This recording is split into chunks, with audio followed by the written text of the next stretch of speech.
Assalamualaikum warahmatullahi wabarakatuh. Perkenalkan, saya Fatia Ahmada Sakti Saputri, mahasiswi Bina Nusantara Online, kelas di 6DA dengan NIM 27024598852. Di sini saya akan mempresentasikan proyek saya pada mata kuliah Pancasila Karakter Building. Di sini saya mengangkat tema implementasi gender equality di dunia kerja sebagai SDGs Goals Number 5, mengangkat isu gender equality. Topik pembahasan hari ini yaitu ada latar belakang terkait dengan fenomena dan permasalahan, kemudian ada rumusan masalah, metode pelaksanaan proyek yang digunakan, kemudian ada solusi permasalahan, dan terdapat refleksi diri. Latar belakangnya, latar belakangnya dengan adanya Sustainable Development Goals atau biasa disebut dengan SDGs Goals yang merupakan blueprint global untuk mencapai masa depan yang lebih baik dan berkelanjutan bagi semua orang dan planet bumi. Nah, kami mengikat dengan goals kelima yang secara khusus bertujuan untuk mencapai kesetaraan gender dan memberdayakan perempuan dan anak perempuan. Kemudian goals kelima ini berupaya menciptakan dunia di mana perempuan dan laki-laki memiliki hak dan kesempatan yang sama untuk berkembang dan berpartisipasi penuh dalam masyarakat.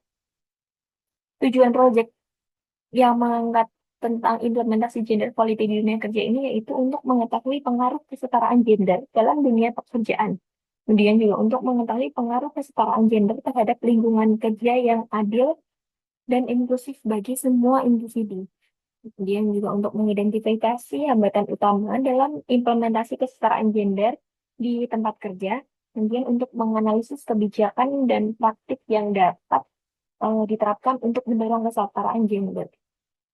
Selanjutnya, metode pelaksanaan proyek yang digunakan yaitu dengan pengambilan data secara wawancara atau interview yang dilakukan dengan memberikan pertanyaan-pertanyaan kepada narasumber yang merupakan rekan kerja masing-masing anggota kelompok yang berjumlahkan 4 orang. Dengan rencana kegiatan, waktu yang dilaksanakan wawancara pada tanggal 17 sampai 22 Maret 2025 dengan lokasi masing-masing kantor anggota kelompok dan narasumber rekan kerja anggota kelompok. Dengan daftar pertanyaan untuk wawancara bersama narasumber, di sini ada pertanyaan pertama yaitu pemahaman tentang kesetaraan gender di tempat kerja. Kemudian, apakah penting kesetaraan gender bagi keberhasilan suatu organisasi dan bagaimana menurut eh, narasumber terkait kondisi kesetaraan gender di dunia kerja Indonesia saat ini dan diminta untuk menceritakan pengalaman kerja dalam tim atau organisasi yang beragam gender dengan dinamika positif dan tantangan yang dialami dan terakhir diminta untuk memberikan kebijakan perusahaan yang paling efektif untuk mendorong kesetaraan gender. Nah, setelah dilakukan interview didapatkan hasil bahwa kesetaraan gender di lingkungan kerja terutama di Politeknik Astra sebagai eh, tempat kerja narasumber saya, kesetaraan gendernya sudah terimplementasi dengan baik, meskipun rasio perbandingan antara perempuan dan laki-laki ini hampir 1:5. Kemudian, implementasi kesetaraan gender ini dapat dilihat dari hak dan kewajiban dalam porsi yang sama untuk setiap karyawan, baik itu perempuan maupun laki-laki, yang dapat ditujukan juga dengan adanya fasilitas yang sama untuk perempuan dan laki-laki. Dilihat dari penggunaan fasilitas kantin bersama, ruang kerja bersama, dan eh, untuk fasilitas pribadi seperti meja, kursi juga didapatkan yang sama. Kemudian kesetaraan gender ini penting untuk menjaga keseimbangan organisasi dengan mempertimbangkan sudut pandang masing-masing agar ekosistem tetap sehat dan seimbang. Dalam beberapa pekerjaan yang mengharuskan kerjasama tim, setiap gender memiliki peran yang masing-masing dan sama pentingnya dan serta juga seimbang. Dengan fleksibilitas kerja antara perempuan dan laki-laki tetap seimbang yang dapat dilihat dari porsi gaji yang didapatkan untuk karyawan perempuan dan laki-laki yang sama, cuti tahunan yang sama, dan fasilitas yang diseimbangkan sesuai dengan kebutuhan. Seperti adanya toilet untuk perempuan dan toilet untuk laki-laki yang dibedakan. Hanya isinya namun dalam penggunaannya tetap sama. Kemudian solusi terkait dengan proyek ini yaitu kebijakan perusahaan yang inklusif dan adil, seperti kebijakan gaji yang transparan, proses rekrutmen dan promosi tanpa bias, kebijakan cuti fleksibel dan ramah keluarga, kemudian adanya anti diskriminasi dan anti pelecehan.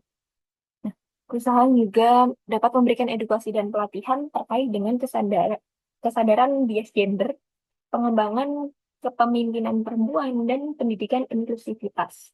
Kemudian solusi ketiga ada mendorong representasi yang seimbang dengan adanya target representasi untuk kesetaraan gender, jaringan dukungan yang memfasilitasi perempuan yang saling memberdayakan, dan keempat ada budaya perusahaan yang mendukung, seperti contohnya komunikasi inklusif yang menghargai dan dapat menciptakan ruang yang aman, kemudian kepemimpinan yang komitmen, dan adanya pengakuan dan penghargaan yang rata antara perempuan dan laki-laki.